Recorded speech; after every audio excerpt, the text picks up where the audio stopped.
Transpersonal Psychology.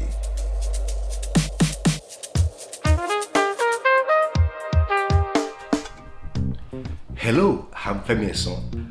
I'm a coaching psychologist, an ordained minister of the gospel, a doctoral candidate, a university lecturer, a consultant in teacher training and education. Transpersonal Psychology with Oluwafemi Esan. No human being has the capacity to know your value. Welcome.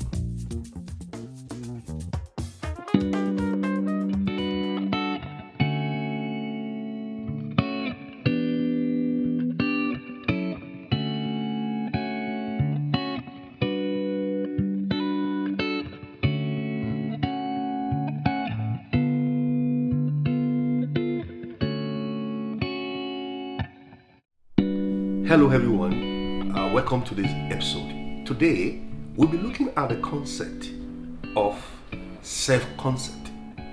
The idea that your origin is an ideology that is brought about by conceptualization of your own self. What do I mean by that? You have a concept of your own self. You have an idea of who you are.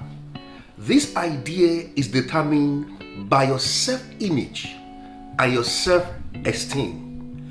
Every human that walks on this planet have an idea, an image of themselves, which is a concept of themselves.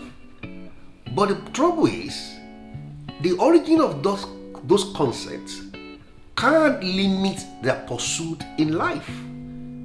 So I put it across to you. Where did you get your concept of self from?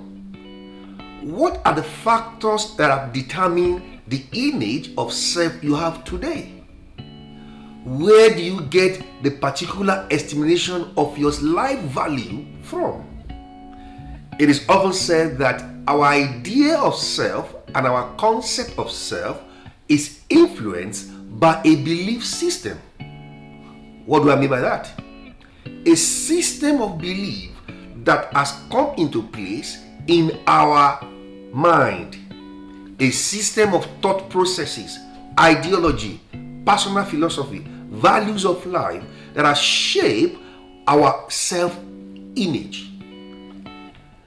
These systems of self-belief can be very limiting. This system of self-belief brings about an individual picture of himself. Have you thought about it? It is often said that your life will move in the dominant picture of your image. The picture of yourself that you have will determine how you look at yourself. This picture may be generated from environmental factors. For example, sociologists made us to understand that a child's primary socialization determines their self-concept, meaning that when you grow up in a particular family, the values of the family, the belief system of the family, they shape who you think you are. And when you move out of your family and you start going to school, that is the beginning of your secondary socialization. And then you begin to have a peer pressure image of self. It is often said that our image of self is highly controlled by our environment. The environment that you grow up in has a strong influence in shaping your self-concept. If you are brought up in a religious, cultural environment, the culture, the religion, the belief system, all these factors come together to shape who you think you are. But my quest today is to ask you the question, who do you think you are? Many people are living in the image of other people's concept. Are you following the image of your past? Are you following the image of past failure? Are you following the image that has developed a concept of your past? Today, I want you to take time out and reflect on the image and the concept of self that you have. Think about where this image comes from. Is it shaped by a particular critical incident in your past? go through events in their past, and this event will shape the future image. Let me introduce you to this concept. There is a future you, and there is a now you. The future you should be governed by the vision and aspiration for your future. Do not allow your past event and failures, disappointment, family history, ethnicity history to shape the concept of your future self. You may look at yourself today and look at your current net value may be shaped by a concept of past. I'm here to let you know that you are so powerful by forming a new concept about yourself. Your concept of self determines what you attract in life. I say it again. Your concept of self determines what you attract in life.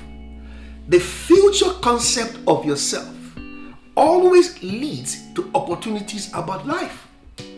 One of the reasons why people are depressed is because they cannot see a concept of new self. People are depressed because of hopelessness. There is no hope. You may be saying to me that you live in a place where there is no opportunity. You live in a place where there is chaos. However, do not internalize the chaos of your environment to become the concept of yourself. Do not allow the negativity and the troubles of your environment to come into your self-concept. You have the ability to shape a new you, but that new you depends on your future vision, the vision of a new self. I welcome you today to a new dawn of new you. There's a new you that the world is waiting for. There's a new concept of you that is emerging out of the artists and the pains of your past. Life has a way of bringing us through transformation. You are like a cocoon that you are going through your metamorphosis that will lead to a new you. Don't forget, that new you comes from a new concept of yourself. And I'm going to tell you from today on, the power is in your mind to form a new concept of yourself that leads into a beautiful future. Thank you. I hope I've been able to challenge your idiot assumption about psychology and theology. If you have any question about the field of biblical psychology, please feel free to contact me on 079 32 53 8165. Remember, every exposure to preaching conditions your thinking.